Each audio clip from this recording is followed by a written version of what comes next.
Circuit 42 would like to thank Pop Culture Paradise, Toy Anxiety, the Spawn Point Gamers Lounge, and Dragon's Lair San Antonio. Good evening, ladies and gentlemen, and welcome to a special episode of Circuit 42 Presents, our special retrospective of Ghostbusters. That would be the cue for cheering, goddammit. Woo! Woo! Ghostbusters! Woo! 30th anniversary! Woo! Already saw it in theaters. We're seeing it again tonight. Woo! For free. I love this plan. I'm excited to be a part of it. Let's do it! I remember when I had a plan. Good times. I was wearing pants. Get her, Ray!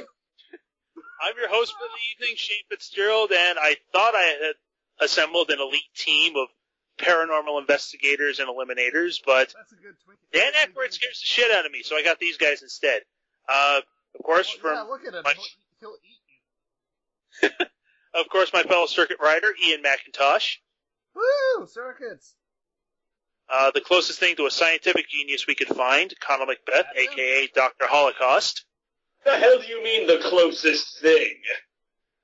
How's that pain ray doing? It's doing great, thank you kindly. And our supernatural expert for the evening, Derek the Bard. I once played Gilbert Gottfried as a Ghostbuster. Yeah, we'll definitely get into that. I have to go basically. now. Oh. Don't you even play that game. Yeah, we're basically going to be talking about all things Ghostbusters, what it's meant to us over the years, some of our favorite moments. Personally, for me, Ghostbusters will always hold a special place in my heart, as it is actually one of my earliest childhood memories, was the cartoon. And it's actually influenced me a lot in terms of, like, what I believe in and wanting to be more intelligent when I was younger. I'm glad I got over that. But anyway. Especially the season 5 Dave Coulier Self-murder. episodes. Oh, God. Oh, Dave Coulier. Oh, He was no Lorenzo Music. Well, yeah, but in his benefit, for his benefit, he is a pedophile. Wait, that's bad. Wait, what? Wow. So you haven't heard the stories. Okay. How about Dave Coulier? This podcast is taking a dark turn. Okay, before we move on. Yeah! Yeah, let's not go let's into move that. on. How about we just start at the beginning? Does anyone here know the actual origin of Ghostbusters? Are we talking about the original origin? Because the original origin actually started with a Filmation sponsored, I believe it was actually live, Filmation sponsored a live action film, and then they turned it into a cartoon show, as I recall. When Aykroyd came up with the idea later on, the studio actually had to pay Filmation for the rights to use the name Ghostbusters. And thus the cartoon show became The Real Ghostbusters, to differentiate it from the Filmation series with the monkey. The other one had a monkey. And a car. The Filmation one had Tracy the monkey, who wore a military helmet and was the technology expert of the team. Well, come on, incidentally, actually, funny story, but the cartoon show Brave Star by Filmation actually started because of Ghostbusters. The entire show was designed around because they created a villain called Tex Hex for Ghostbusters. Felt he was too cool to be a side character in that show, so they made him the main villain of his own series. Yeah, one day we're definitely going to have to talk about Brave Star and other underrated cartoons of the past, because that show is too good not to be talked about. I apologize for hijacking your show with cartoon trivia. Yeah, no worries. That's what we're here for. On. What I was actually referring to was Dan Aykroyd's original idea for the show, which was actually a Saturday Night Live sketch that he planned with his fellow blues brother, John Belushi. But for several reasons, one of which being John Belushi's death, that never came to be on SNL. The original... John Belushi's dead? Yes. Shit, when did that happen? Hold on. A while ago. I don't know if you're joking or not. Or are you thinking about Jim Belushi, the one with no talent? Oh. Okay. Yep. See, there we go. Don't worry. Feel good? He was in that movie We're all on the with same Arnold. page now? It's okay, he's distracted by World Conquest. But the original concept was actually Dan Aykroyd and John Belushi traveling through time and space in SWAT uniforms, fighting ghosts with magic wands. Talk about Golden Age versus Silver Age compared to what we have now. That is possibly one of the worst ideas ever. And that's also where they originally came up with the idea for everybody's favorite corporate logo gone mad, the Stay Puft Marshmallow Man. I thought of the most harmless thing I could think of. Mr. Stay Puft. Nice thinking, Ray. Ray has gone bye-bye, Egon. Are you a god? Right? No? Are you gods? No? No? Then die. If somebody asks you if you're Ray, a god... if a woman asks if you're a god, it's very specifically, if a woman asks if you're a god, the answer is always yes. Indeed. It's so... I feel so bad saying this, but, like, Aykroyd, like, I don't know what happened, because, like, physically, he just seemed to go to hell after that movie. After the rest of the He movies. kind of worked really hard to get into shape for that movie. No, but I'm saying, like, after that, I really, like, because, like, for the longest time, I don't know, I know it sounds terrible, but I don't know if he did, like, cocaine for the Blues Brothers, but he was, like, coke skinny, and then, like, you look at him now, and you look at him just a few years after, I don't know if he just decided not to maintain it or what. He was basically our failed experiment to recreate the phenomenon that is Charlie Sheen. Ah, okay. Except with less cocaine. Let's just leave it at that. We're not proud of that moment. That is not a heritage moment. Yeah. Either way, Dan Aykroyd's awesome, even if he just stopped giving a shit after a couple of years. It's like, oh, there's a check in it? Okay. Why did he take so much inspiration from Ernie Hudson? And I'm not talking about his character. No. I just instantly thought of Congo when you mentioned that. All right, let's move on. Ghostbusters, first movie. Yeah. I think we can all agree that it is one of the greatest comedy classics of all time. Except Ghostbusters 2. It's super quotable. Oh yeah, it is. I remember the time you tried to drill a hole. Do you remember that time you tried to drill a hole in your head? That would have worked if you hadn't stopped me. Like, it's just incredibly quotable and just really well put together. It's funny. Like, it's a good movie, all in all. Yeah, it's pretty good when you have a script that is almost completely quotable from beginning to end. Yeah, like, at no point was that movie not entertaining. And actually, with that in mind, I really think we should have just a couple seconds of silence for Harold Ramis. Just I agree. Great fucking actor. Absolutely. Just absolutely phenomenal. One of his best roles and one of his most memorable. Yeah. And of course, I'm sorry, I kind of brought things down there for a second. You know what? It's No. understandable. No, he deserves it. I mean, he was an incredible performer, a great filmmaker, and he immortalized that role. Like, I saw the cartoon before I saw the movie, so Egon on the cartoon was like one of my favorite characters, and still is. And to see him brought to life by Harold Ramis was really a thrill when I was younger.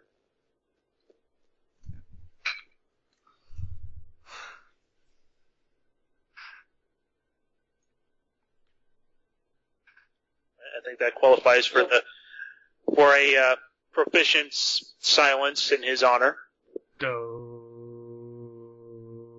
Come on. Ray. Egon! I'd say that leads well into talking about Ghostbusters 2, which honestly I felt is underrated. You have to consider that by the time Ghostbusters 2 came out, Ghostbusters had found a much younger audience with the cartoons, so they had to change a few things and make it a bit more kid-friendly. Maybe they went a little bit too far and made it a little bit too silly, but I still think it's a pretty good movie. That movie creeped me out when I was I think it came together very well. Like, this I was really excited for that movie when I was younger, and I had an absolutely amazing time watching it. Like, it was just put together really well. See, like, I was 5, so that scene where they kidnapped the baby was freaking terrifying. Like, I just The remember that Scolari brothers. Oh my god.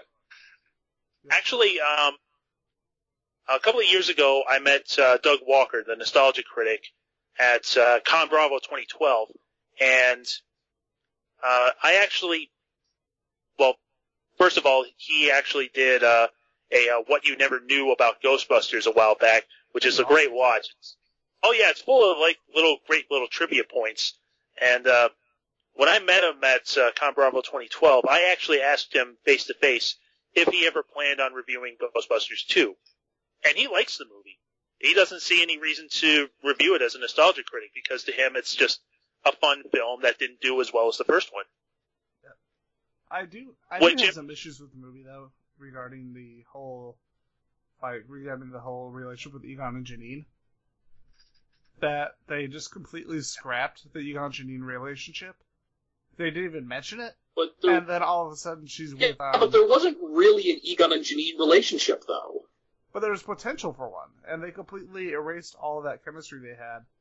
And just paired her up with Lewis for no reason. Well, I don't think that they didn't have chemistry. Janine had a crush on Egon. But Egon wasn't really capable of recognizing this. I think Egon was. I'm pretty positive Egon was asexual.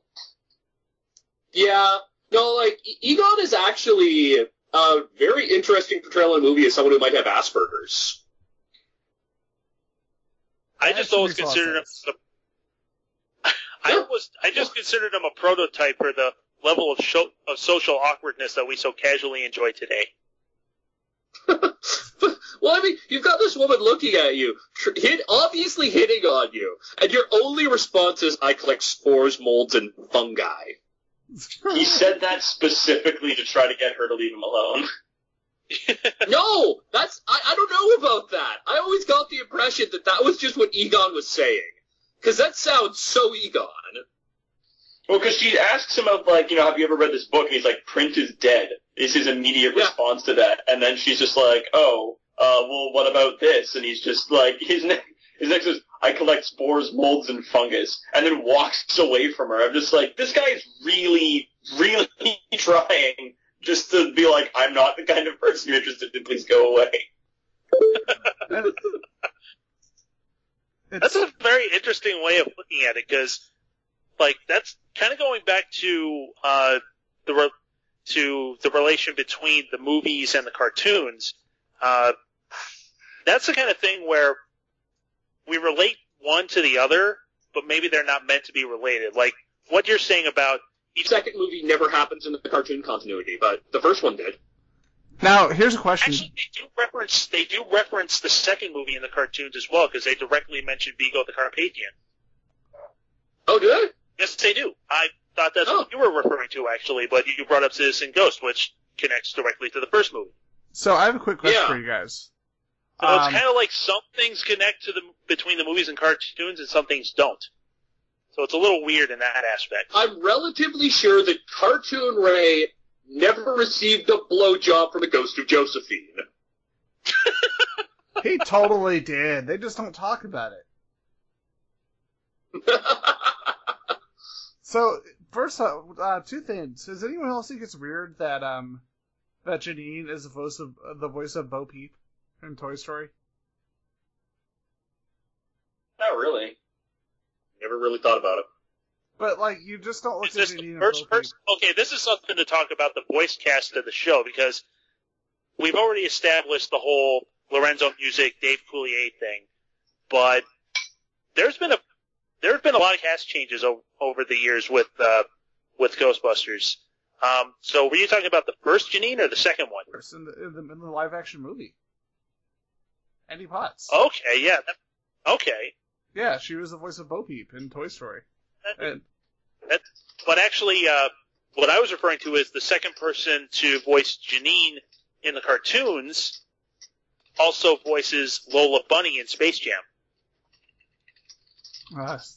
Lola Bunny in Space Jam. Can we just forget about that movie? Please? That was like the worst time of the 90s. One of the worst scenes of the 90s. Never forget. There's a memorial. If we do not remember history, we are doomed to repeat it. We did. If we do not remember, Michael Jordan, or was it Shaq? No, it was Michael Jordan, wasn't it, in Space Jam? Yes. Yeah.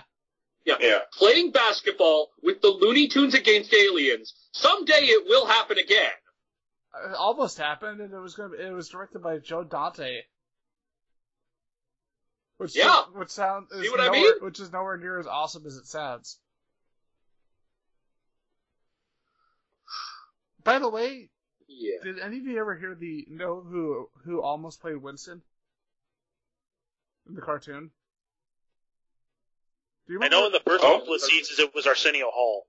Well, actually, I believe it was actually Arsenio Hall. Yeah, the first 2 seasons. Yeah, but yeah, it was the first person who was going to play the role, and this ties into what I said about Ernie Hudson and Dan Aykroyd, and one influencing the other was Ernie Hudson. That would have been wow. That would have been cool. Yeah, they told him no, and it's like, why? You've got the actual Winston in your cartoon, and I like Arsenio Hall as Winston, but he doesn't sound anything like Ernie Hudson. No, they sound completely different. Yep. But wow. It is funny though. That's like saying I sound like Ray Romano or Kermit the Frog. It just doesn't work. Yeah, except that's actually true. Yeah. Shut up. Wait, what? In case you haven't noticed, I happen to sound a wee bit like Ray Romano. I didn't want to say anything. I felt like it'd be rude if I said. He's all bad, I guess. I mean, I wouldn't say Kermit the Frog, but definitely a little Ray Romano going on there. Yeah. For the record, you sound nothing like an old Asian lady. Let me put that in context for you, ladies and gentlemen. I'm not sure there is a context you can put. No. Just leave it. Just leave it alone. We need context. Nope. Give us context. Oh God. Okay, this is just a little bit of a sidetrack, but we'll get back to the proper thing in a minute. Basically, I mentioned Com Bravo 2012. This year at Com Bravo 2014, Conor Macbeth, Dr. Holocaust, was involved in a D20 Live campaign, which took place in the infamous Tomb of Horrors.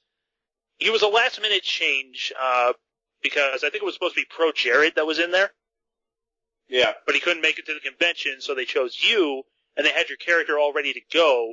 You were going to be playing a rogue, but your rogue was an old Asian lady named Miss Swan. Yeah. They totally caught me off guard with that. They were just like, yeah, so you got to replace Pro Jared. I'm like, awesome. And they're like, you're going to be playing a rogue. I'm like, sweet. I'd love to be the rogue. And they're like, yep. And they sit me down at the table. I realized everyone who was at the table had full control over creating their character. Like the name of the character, their class, their race, the whole thing. And then they hand me a sheet and they're like, you will tonight be playing a 40-year-old Asian woman named Miss Swan. And I just looked at him, that Big Mike, and I was like, are you fucking kidding me, dude? And he's just like, nope. You're gonna play this guy. Okay, let's go. And I was like, okay. And I flat up told him, I was like, I don't know how you expect me to legitimately role-play an old Asian lady without being incredibly offensive, but I'll do it. I'll fucking do it, man. He's not really all that old. And still, I was just like, alright, well, alright, I'll do it. And so I sat down and I started doing my lines, and, like, people loved it. Like, people went crazy in the audience. I was like, do you guys want me to keep doing this? And people cheered. So I was like, I guess I'm just going to be an awful racist for the next 3.5 hours. Well, dude, it's kind of like how I sound looking like an elderly black man.